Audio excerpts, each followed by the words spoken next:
Good afternoon, everyone. Hopefully you can all hear me and see me okay.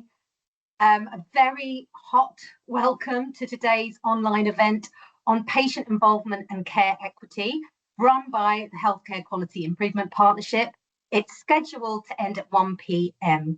So my name is Kim Rozelle. I am the Head of Patient and Care Engagement at HQIP, and I am your host for today's event. Firstly, please note that this event is being recorded, and we hope to be able to make both the slides and the recording available on HQIP's website in due course. So this event is part of Clinical Audit Awareness Week 2026, and it's a week-long campaign that celebrates and promotes the critical role of clinical audit and data in improving healthcare and, importantly, improving experience and outcomes for patients. The campaign includes the Excellence in Clinical Audit Awards, which recognises individuals and teams who are transforming healthcare through rigorous clinical audit and evidence-informed improvement projects. A highlight of today's event will be a chance to find out about the winners of the Patient Involvement and Equity Award and hear from them directly about their work. So thank you to all of you for giving up your time today. And as well as the winners, we'll also hear from Vicky Patel, Clinical Effectiveness Manager at the Rotherham Foundation Trust. So you will hear from her a bit later. This week is across 5 themed days. 2026's campaign explores how insight becomes action, showcasing practical examples, innovation and collaboration to support improvement across healthcare. So today's theme is patient involvement and care equity. And it's all about putting patients at the heart of everything we do. Involving patients and communities leads to more inclusive and equitable services, and it helps to tackle healthcare inequalities, and it ensures audit and QI reflects the real needs and experiences for those whom we can. So let's move on. Before we start, we need to do a few housekeeping notes. All microphones you'll see are auto-muted, and that's to avoid any background noise. Your cameras are on, but you can switch them off if you prefer. You'll see that the chat function has been turned off for this event because we're going to use the Q&A function for you to pose questions to our speakers. There'll be a Q&A section at the end and opportunities to put questions to our speakers at points throughout this session. So please put your questions into that Q&A box so you can see the button at the top of your screen. And if you can't see it, Microsoft has advised that it's best to use a laptop, not a phone, and the browser version of Teams, not the app, to get the full Teams webinar experience. But if you have any problems accessing the Q&A, please try switching to the browser version, or you can go to the Contact Us form on our website and we can try and share your questions then. Any technical issues that we might have, if the webinar ends earlier than expected, please wait around 30 seconds and then you can rejoin, either by clicking the rejoin button on your screen or via the original joining link. Finally, we encourage everyone to share this event and any activities that you're running in your organisations up and down the country during this week. So on social media, use the hashtag CAAW26. So together we can shine a light on the importance of evidence-based healthcare improvement this week. Right, so now for what you've all been waiting for, the announcement of our Patient and Public Involvement and Equity Award. I judged this award with Jeanette and Reham, who we will introduce, and they'll introduce themselves in a moment. We really struggled to shortlist down to 10. In fact, we couldn't, and we shortlisted down to 16 entries. They were all so good. So first I'm going to hand over to Jeanette Mills, who will announce the runners-up. Jeanette. Thanks, Kim. So firstly, I would just like to say thank you very much for giving me the opportunity to be part of the judging panel. As you say, it was really difficult and really every project could have been a winner. I was invited along as part of my previous role as the regional chair for NQI CAN in the Northwest. So I'm going to say that famous line. Next slide, please. So our first runner-up, who have already... Oh. Next slide.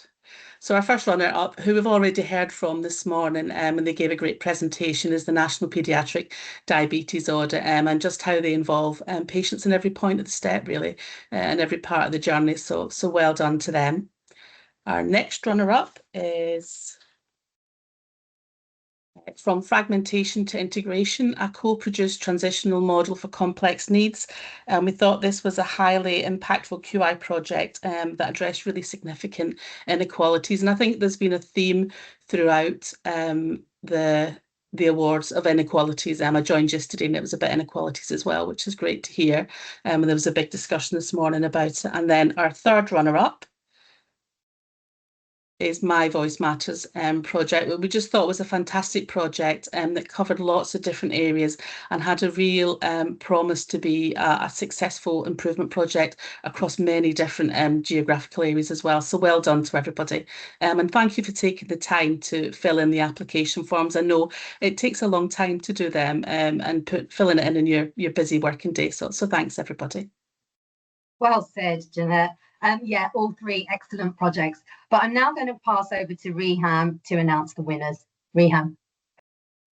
Good afternoon, everyone. My name is Reham Lotfi. I am a community champion and emotional needs forum member at the CNWL, as well as a community partner with Imperial College of London, and I'm a public reviewer with the NIHR, as well as being a carer for 3 neurodiverse children who use the CAMHS services. And I was privileged to be among the judging panel for this event, and it was a great experience. And indeed, as Kim was saying, we had great entries that we couldn't even shortlist to 10. And we had to go on and on and on with Janet and Kim, of course. But we had to choose a winner. And let me announce the winner for today, which is... Yes, the CAMHS Link Worker Team West London NHS Trust, Reaching the Unreached. It's a link workers transforming child mental health access in diverse communities, and a CAMHS link worker-led approach to building trust awareness and culturally responsive engagement. And I must say that we chose this project to be the winner because we all thought, as the judging panel, that it is an outstanding and highly impactful quality improvement project, demonstrating a robust data-driven approach to reducing inequalities in access to CAMHS service. And I know that by myself because my children use the CAMHS. The submission shows an excellent use of co-production with patients like myself, families and communities, meaningfully involved throughout the design and delivery. So really, really well done, everyone. And congratulations from all my heart. Thank you so much, Reham. Really well said. So without further ado, let's bring the team in. We have Reena Koradia, we have Nikita Mansuklal, and we have Sarika Guy, who are here from the CAMHS team to tell us about their project. Over to you. Thank you, everyone. It's a huge honour and thank you so much for the award. So my name's Sarika. I'm the Service Manager for West London CAMHS, and I'm here with Reena and Nikita to talk to you about our project, which was improving, the first slide for our presentation, thank you, improving access for CAMHS for underrepresented communities in Ealing. This was a link worker-led project which helped build trust in communities via outreach and engagement work. Next slide, please. So this is our team. So this team was a makeup of the link workers themselves. So that was Layla, Hodo and Erin. So they did all the amazing work of outreach and engagement in the communities. You have myself, Mandeep and Reena, who provided the management and the clinical support for the team, and Nikita and Sarah, who are our QI team. So these slides wouldn't be possible without them. And it was really nice to have the QI methodology for our evaluation of the project. Next slide, please. So this slide just gives you some background. So we wanted to think about the data. So we had some evidence base for the project. So this project came from a leadership course that I did a few years ago, where the data was really speaking for itself. So the data found that the underrepresented groups were around the Black, Asian and minority ethnic groups. In comparison to our national benchmarking data. So you can see the clear difference there in the data, and which is why we thought that would be a great opportunity to think about how we use this to engage and create some bespoke outreach work for these communities. And we also wanted to think about what the barriers would be for these communities accessing CAMHS and how we could support breaking some of those barriers via myth busting, and also thinking about some of the taboo topics that come up in these communities. Next slide, please, and I'll hand you over to Rena.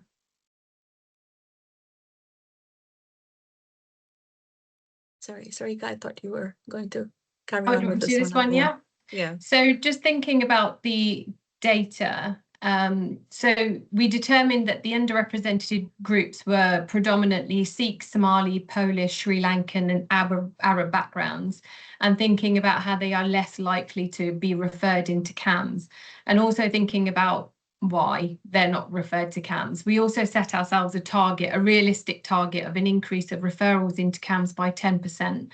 And again, we were thinking, how would we reach this target in a realistic way, and also thinking about how we would create bespoke packages that could be duplicated, because we're a CAMHS service that work across West London, so we have more than one borough that we could have duplicated this project with. So we wanted to make it sustainable, not just a project that we did and then forgot about. So we wanted to think about sustainability, and Rena can talk to you about that. Thank you, Sarika. Could we move on to the next slide, please? Thank you. Like Sarika said, our objectives developed from this project, where we wanted to know why some of these communities mentioned in the previous slide, why some of them were so underrepresented in our referrals, and it clearly showed an inequality of access to CAMHS services, and we wanted to know why. So some of our objectives were, we wanted to make sure that the communities involved that we were following through knew about mental health services, both in NHS and non-NHS sector. We wanted to make sure that we are able to develop a culturally sensitive mental health care and leadership and CAMHS services offered to these communities and to other communities in Ealing. We wanted to improve the family's understanding of how to access mental health support. We also wanted to deliver outreach initiatives to these BAME groups, the specific ones that we had identified, but also to BAME groups in general, to raise awareness and education around mental health topics, about how to access support, to develop a live signposting directory of local community assets and resources, which we, through our work, we were able to develop a list of services and connect with them. We were also trying to make use of our youth ambassadors. So we've got a special role called youth ambassadors in our trust, where we employ service users, children who have been through our CAMHS services before, and we employ them as youth ambassadors who then help us to connect with services better and help us to connect with the young people in a better way. So we used their support as well, along with our children's wellbeing practitioners, to support us with this project. And we also wanted to implement a quality improvement project along with doing this project, so that we could measure and we could know what worked, what didn't work, and how did we improve. So if we move on to the next one, please. So this is in summary what we did.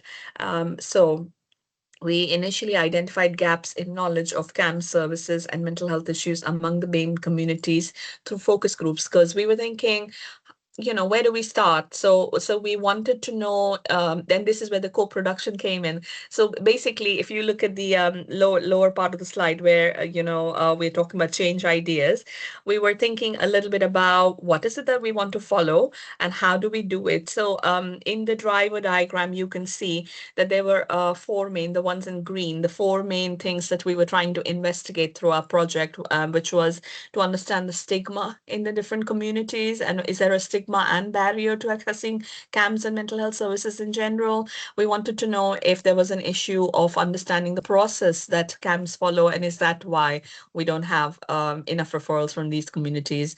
We also wanted to know if there was a professional's lack of understanding of cultural differences in why these communities are not engaging. And then the fourth part was also to understand if there were the resources were not culturally sensitive enough or accessible enough for these communities. And so these were the things we were trying to follow in our work. And what we did was we introduced these change ideas of first we started attending community events and signposting events where we actually made connection with these communities just to, have a step in the door, because a step in the door is really important. And once we actually got a step in the door and started knowing these communities, and we went to community organizations, faith-based places, charity organizations in Ealing. And once we got to know them a little bit better, we started organizing focus groups in September 2024, where these were basically the co-production element to meet with the communities, to know them, to meet with children, young people, and parent and carers, to understand what their understanding of mental health was, how they see mental health, what are the barriers, what do they know about services available locally, what is their worry about accessing these services. So we got this information through the focus groups. And in the last part of the change idea, which started around November 2024, but it wasn't just in specific phases, all of these phases overlapped as well. In the last part, we developed and co-produced workshops which were specifically required and asked for by these communities, and we then carried on throughout the year until sort of towards the end of the project, where we were going to review how it went. So this is what we did, and we sort of co-designed and developed, delivered and tailored these workshops in communities on key topics. For example, one of the key topics was how to access CAMHS services. So it was really, really telling what they wanted. So if we move on to the next one, please.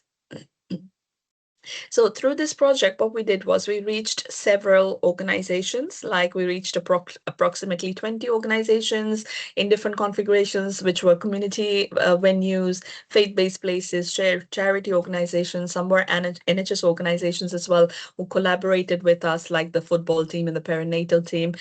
We delivered approximately 20 workshops and 10 focus groups around this time. We attended 15 community events, and approximately 250 participants were reached throughout this project. So if we move on to the next one, please. I'm going to hand over to Nikita to explain the results a little bit. She helped us analyze this. Thank you, Reena. So what did we achieve for this project? We collected the number of CAMHS referrals from Sikh, Polish, Somali, Sri Lankan, and Arab communities within Ealing Borough. Our baseline data, so data before we implemented the changes, showed that on average we were receiving about 667 referrals from these communities between January 2024 and June 2024.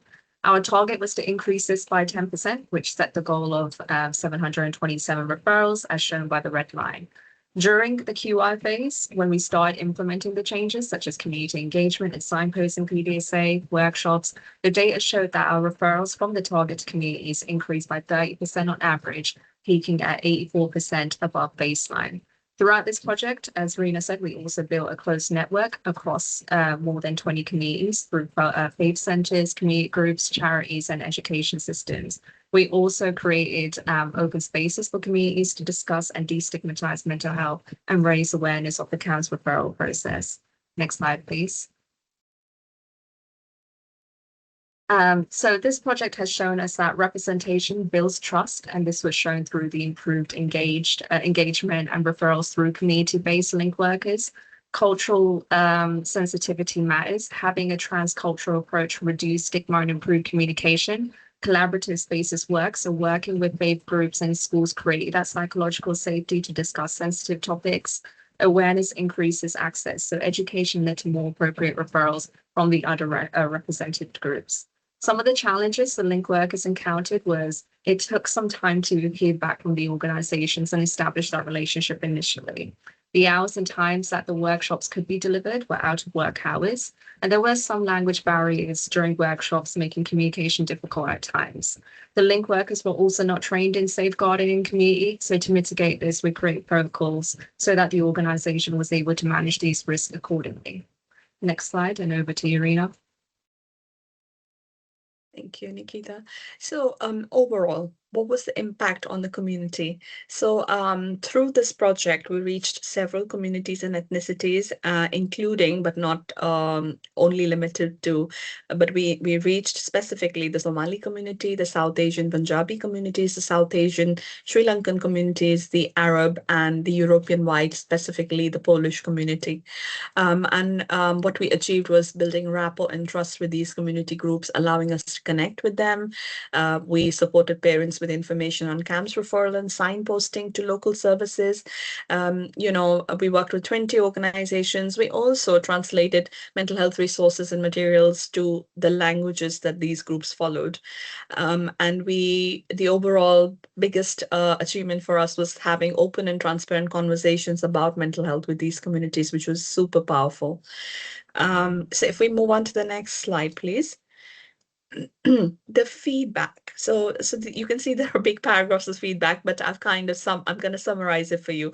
So we heard from London School of Hygiene and Tropical Medicine, and they were saying that they really appreciated how supportive our project has been for them, and how the link workers were generous in sharing their insights, and they also signposted them to relevant community organizations, which was very helpful. There was another center we worked with called Viking Community Center, and they said we made a real difference to members of the community. And in fact, they were quoting one of the people they work with. They said one of the ladies has been using some of the techniques that we shared, and it has been incredibly helpful to that family and other families. And then we also worked with a faith-based place called Southall Gurdwara, which is a Sikh faith-based place.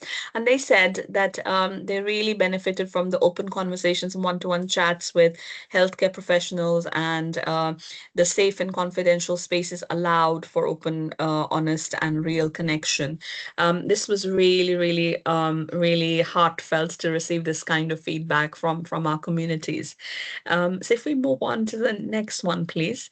So we were then thinking at the review stage about how to move forward with this, because this isn't clearly a one-off thing for us. It's something that we want to make sustainable and continued. So we were thinking about expanding the learning and change ideas across other boroughs for all CAMHS teams. So our trust is based across 3 different boroughs, and we were thinking about expanding it to other boroughs. We have been thinking about making this model as a business as usual, meaning the main approach and model that we follow and carry on following. We also are in the process of developing a sustainable program of community-based workshops, which is co-led by the local leaders. It isn't just something that we develop, it's always done in co-production. We want to strengthen data collection to track referral quality and outcomes, which is an ongoing process. And so within that, the QI team is in continuous connection with us for that. We also want to train more staff in culturally competent engagement and communication as one of the offshoots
voice as an equal contributor.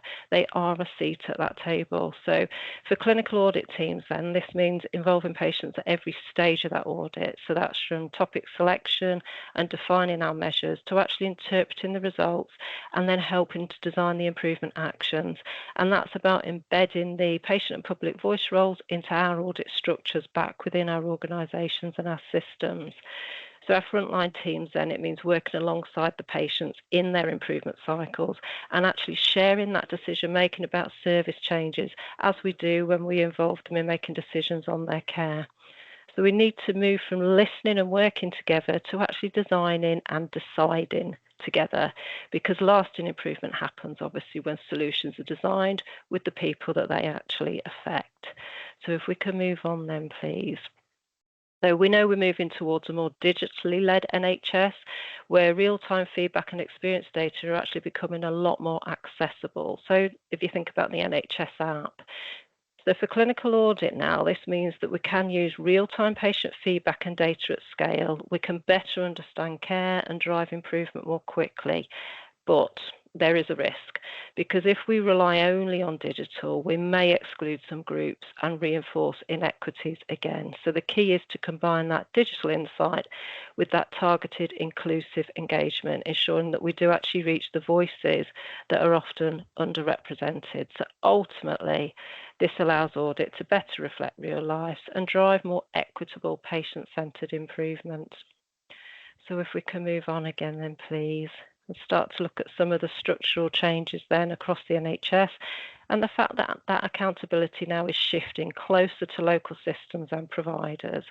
So both clinical audit teams and frontline teams now, there's a clear expectation now for us to evidence the impact of that patient-informed improvement through our clinical audit. This isn't just activity. So that means that we have to demonstrate measurable outcomes, such as improvements in our patient experience scores and feedback. We're seeing a reduction in waiting times or delays in access to care, a decreased variation maybe between services or population groups, and obviously that improvement in clinical outcomes such as complication rates or recovery times. We'd be aiming to see that increase in the uptake of services, as we've just seen in our project that was just presented, and obviously follow-up compliance, particularly in underserved groups. And obviously all of this would be aligned to our local system priority and community needs. So audit becomes more than assurance, it becomes that mechanism through which teams show they're responsive, they're accountable, and they're delivering real, measurable improvements in patients' lives at that local level. So if we just move on then to the final slide, we're going to bring all of that together then and see what that actually means then on the ground for both clinical audit teams and our frontline teams. So for clinical audit teams then, the role's shifting significantly. It's no longer just about measuring compliance, it's about embedding patient and public involvement throughout that whole entire audit cycle. So co-designing audit topics with patients, defining measures that reflect what matters to patients, combining that quantitative data with lived experience, for instance, using patient experience feedback along that pathway with the data to understand delays, say, or using insights to drive that targeted improvement. Audit teams also need to focus on pathways, not silos, which I've already mentioned. So you might be reviewing discharge to community transitions rather than just that inpatient care. And then finally, for the frontline teams then, this is about turning your insight into action. So it's about working with your patients as partners. So actually getting them involved in service improvement meetings or redesign workshops, acting on your audit findings grounded in lived experience. So you might be adapting your clinic times or communication methods based on your patient feedback.